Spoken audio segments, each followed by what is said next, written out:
Kabar tak sedap terkait prospek perekonomian Indonesia tahun 2023 mendatang.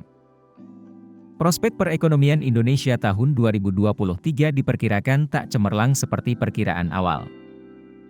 Hal ini terindikasi dari banyaknya lembaga ekonomi internasional yang memangkas proyeksi pertumbuhan ekonomi Indonesia tahun 2023. Fitch Ratings memangkas prediksi pertumbuhan ekonomi Indonesia tahun 2023 dari sebelumnya 5,8% secara tahunan menjadi 4,8%. Hal itu terungkap dalam laporan terbaru Fitch Ratings yang dipublikasikan pertengahan Desember 2022 ini. Sebelumnya, Asian Development Bank dan Dana Moneter Internasional juga telah memangkas prediksi pertumbuhan ekonomi Indonesia. Menurut Fitch Ratings, pemangkasan prediksi pertumbuhan ekonomi Indonesia karena adanya pelemahan sejumlah indikator ekonomi.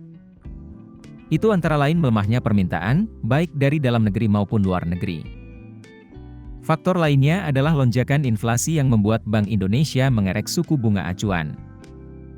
Berikutnya adalah durian runtuh lonjakan harga komoditas yang diprediksi tak akan berlanjut di tahun depan. Kabar baiknya, Fitch melihat tetap ada sektor yang menopang pertumbuhan ekonomi 2023, yaitu potensi kenaikan kunjungan wisatawan mancanegara dan konsumsi masyarakat jelang pemilihan umum 2024. Lebih lanjut, Fitch memperkirakan pertumbuhan ekonomi Indonesia akan menguat pada 2024. Dengan ditopang kinerja investasi yang makin moncer, ekonomi 2024 diproyeksi tumbuh 5,6%. Bank Dunia juga melihat ada potensi perlambatan pertumbuhan ekonomi Indonesia pada tahun 2023. Bank Dunia memperkirakan, pertumbuhan ekonomi Indonesia 2023 hanya 4,8%, melandai dari perkiraan pertumbuhan 2022 yang sebesar 5,2%. Hal itu tertuang dalam dokumen Indonesia Economic Prospect, Kamis 15 Desember 2022. Menurut Bank Dunia ada beberapa faktor yang menyebabkan perlambatan pertumbuhan ekonomi Indonesia. Mulai dari pemelemahan permintaan global, pengetatan kebijakan moneter global, hingga kenaikan suku bunga acuan global. Untung, Indonesia masih punya lokomotif ekonomi dari konsumsi sektor swasta dan pemulihan investasi swasta.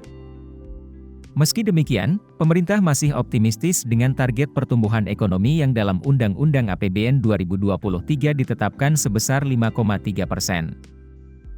Optimisme itu didasarkan pada kinerja ekspor yang diprediksi masih moncer di tahun depan. Hal ini didorong oleh pelonggaran mobilitas di Cina. Hal itu disampaikan Deputi Bidang Koordinasi Ekonomi Makro dan Keuangan Kementerian Koordinator Perekonomian Iskandar Simorangkir.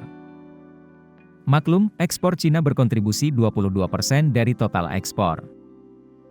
Ekspor ke Cina bisa naik meski ke Eropa turun, jelas Iskandar.